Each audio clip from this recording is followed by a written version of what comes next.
It was just another routine night shift in a small-town hospital. Nurse Elena was sent to the basement to fetch a gurney, a place she'd been dozens of times before. But this time, she wasn't alone. Somewhere in the shadows, a little girl's voice whispered, "I'm lost." There was no one there, and there couldn't have been. The deeper she searched, the stranger things became. Lights flickered, cold air wrapped around her, and the voice began calling her name. By the end of the night, she would uncover the hospital's decades-old secret and learn why the basement doors are always locked after midnight. It was 10:45 p.m. when Elena pushed through the double-glass doors of St. Matthew's Hospital, shaking rain from her jacket. She'd been working here for 6 months, long enough to know every face on the night crew, and long enough to realize that the hospital's basement is a place nobody liked to talk about. The lobby was quiet, fluorescent lights buzzing faintly overhead. The day staff had gone home, leaving the place with that strange emptiness that only came at night. Karen, the senior nurse on duty, waved from the reception desk. "You're on inventory duty tonight, Elena? Supply rooms 1 through 4? Oh, and Karen hesitated. "We're out of clean gurneys up here. You'll have to grab one from the basement." Elena frowned. "The basement?" "It's almost midnight," Karen smirked. "Don't tell me you're scared." "I'm not," Elena lied. She'd heard the rumors. Old patient records stored down there. Water pipes that groaned like voices, and the occasional echo of footsteps when no one else was around. Still, it was just a basement.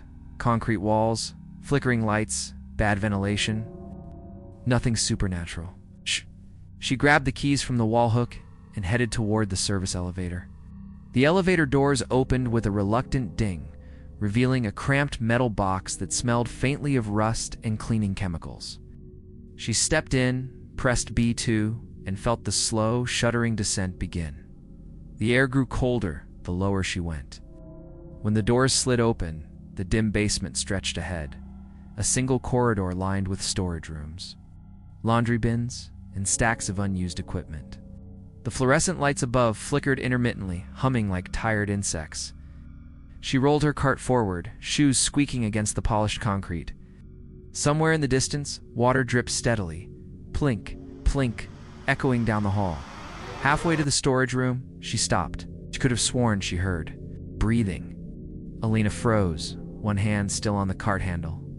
The sound was faint, almost drowned out by the hum of the lights, like someone exhaling slowly in the dark. She glanced down the corridor. It's empty. Shaking her head, she forced herself to keep walking. Old buildings made noises, air ducts, pipes, all that. She unlocked storage room 3, flicking the light switch. The overhead bulb buzzed before sputtering to life, casting pale light over shelves of neatly stacked linens and half-open boxes. She found a gurney against the far wall, its wheels locked, an old identification tag still tied to the rail. As she bent to release the brake, she heard it, soft, high-pitched, and close. "I'm lost." She spun around so fast her shoes squeaked on the floor. The doorway yawned open to the dim hall. No one stood there. Her heart thumped against her ribs. "Hello?" she called, forcing her voice steady. Silence. She exhaled slowly, telling herself it was the building again. Echoes could play tricks, especially underground, but when she turned back to the gurney, the tag she'd just seen dangling there was gone. She shook it off, pushing the gurney out into the corridor. Halfway back to the elevator, the lights overhead flickered. Then came the footsteps. Soft, barefoot, pattering lightly against the concrete just behind her. Elena stopped, and so did they. She swallowed hard, then turned around. The hallway stretched empty in both directions. She started moving again, faster this time. The footsteps followed. When she finally reached the elevator and pressed the button, the old machine groaned awake, taking its time. The footsteps stopped. It's when she felt it, cold air brushing past her like someone had walked right behind her. She gripped the gurney rail tighter.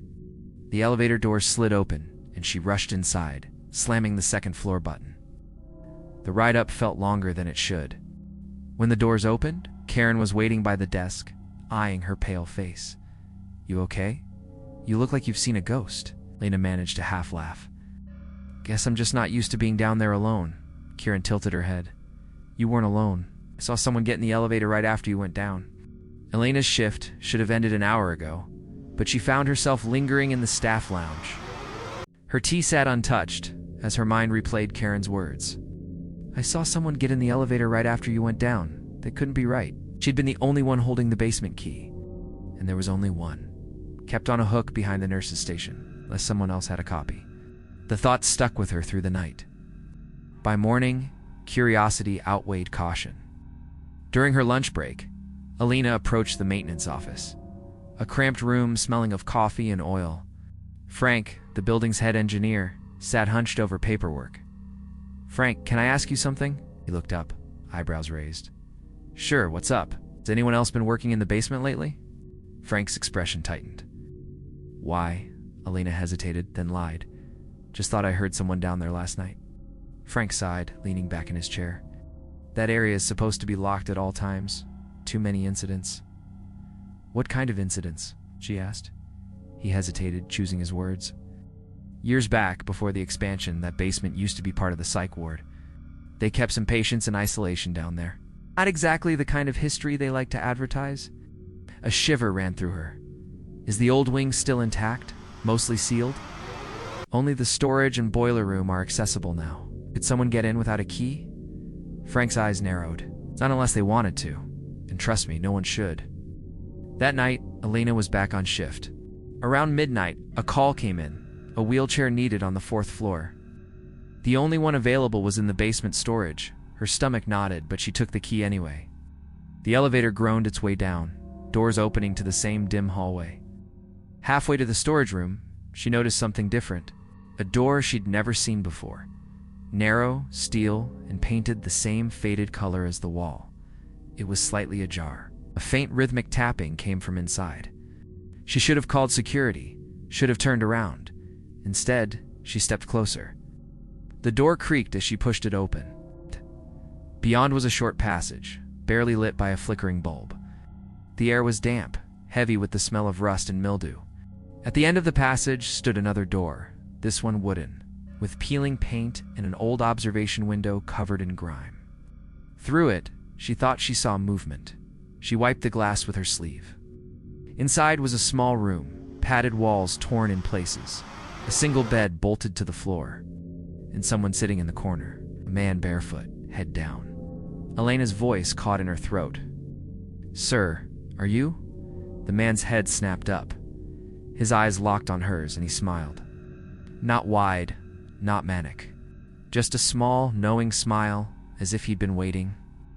Elena's first instinct was to step back, but her feet felt glued to the floor. The man's eyes were dark and steady, his thin hands resting on his knees. He didn't blink. Sir, are you lost? She asked, her voice barely audible. He tilted his head slowly, like a dog hearing a distant sound, then whispered something. It was too faint for her to hear through the glass. Against every rule she knew, Alina reached for the doorknob, turned easily. The smell hit her first stale air, and something metallic, like dried blood. The man didn't move. What are you doing down here? She pressed. He leaned forward just slightly, his smile fading. They never let me leave, he murmured. His voice was calm, almost conversational. Who? She asked, glancing back toward the hallway. The doctors, they said? I was better, but I'm still here. A cold prickling crept up her neck. The psych ward. Frank's words replayed in her mind. That wing had been sealed for years. She took a step back, toward the door. I'm going to get someone to help.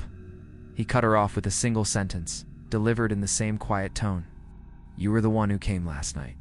Her chest tightened. What are you talking about? I've never... Yes, he interrupted. You opened the door, and you asked me my name. And then you left. Her pulse thudded in her ears. She had never been here before tonight. From somewhere deeper in the basement, a heavy clang echoed, like metal being dropped. The man's eyes shifted toward the sound, and he whispered, They're coming, who's coming? But before he could answer, the lights flickered and went out. In the pitch-black silence, Elena's breath came fast. She could hear footsteps in the hall. Slow, deliberate, not running, not rushing, just coming closer. Then a second pair of footsteps. The man in the corner chuckled softly. You shouldn't have come back. The lights returned. The room was empty. No man, no bed. Just bare, dusty concrete walls, as if the padded cell had never existed. Alina stumbled back into the hallway, heart hammering. The steel door she'd entered through was now closed tight, and the key in her pocket, the one she'd used to get in, was gone. Alina didn't remember running up the basement stairs, but suddenly she was back in the staff corridor, leaning against the wall and gasping for air. The hum of fluorescent lights felt almost alien after that suffocating darkness. She told herself she was overreacting. Maybe she'd hallucinated it. Fatigue and night shifts could do that. Still, she couldn't shake the feeling that the man's words "you came last night" meant something. At 4 a.m., she slipped into the archives room, a cramped, dusty space behind the nurse's station where old patient files were stored. The records smelled of paper rot and antiseptic. Alina flipped through yellowing folders until she reached the psychiatric files. Most were from decades ago, back when the hospital had a functioning mental health wing. Her fingers froze on one. Patient. Samuel K. Wren. The photo paper clipped to the file was grainy, but unmistakable. Sunken cheeks, thin hands, hollow eyes. It was him. The file said he had been admitted in 1979 after multiple suicide attempts. Diagnosed with severe paranoid schizophrenia. The last entry was from 1987. It stated simply, "Deceased. Cause of death: cardiac arrest during restraint procedure." But the autopsy report was missing, and stapled to the back of the file was something stranger. An incident report. Date: June 12, 1987. Summary: unauthorized entry to patient holding area at 2:13 a.m. by staff nurse Alina M. Doran. Nurse questioned patient prior to incident. Alina's chest tightened. That was her name, but she hadn't even been born in 1987. Her hands shook as she flipped to the final page. In faded ink, someone had handwritten a note in the corner. "He knows her face." She put the file back and closed the cabinet, trying to steady her breathing. Maybe it was just another nurse with the same name, she reasoned. But deep down, she knew that wasn't it. From the corner of her eye, she saw movement in the reflection of the archive's glass door. A figure, standing perfectly still, was behind her. The next night, Alina called in sick. She told herself she'd quit. No more night shifts, no more basement. But when she woke up at 2 a.m., she was standing barefoot in the hospital's back hallway, key in hand. The steel basement door was in front of her, and this time, it was already open. 3 days later, Alina was in her small apartment trying to forget. She'd handed in her resignation by email, blocked every number from the hospital, and told herself she would never set foot in St. Augustine again. But the mail came that morning. Inside the thin manila envelope was a single sheet of paper. No return address. It was a photocopy of a court record from 1988, a wrongful death lawsuit against St. Augustine Hospital. Plaintiff: the family of Samuel K. Wren. The lawsuit claimed that Samuel had been restrained for over 6 hours without medical necessity, leading to cardiac arrest. The staff on duty that night denied any wrongdoing, but a whistleblower, a nurse named Alina M.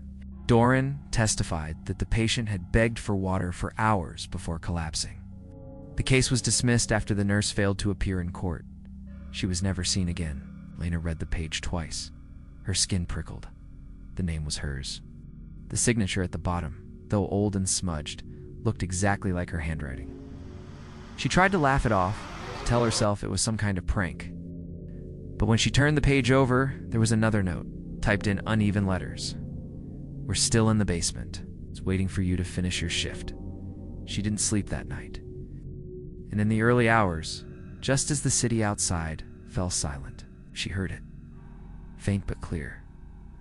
Through the thin walls of her apartment, that same low, rattling voice from the basement. "You came last night."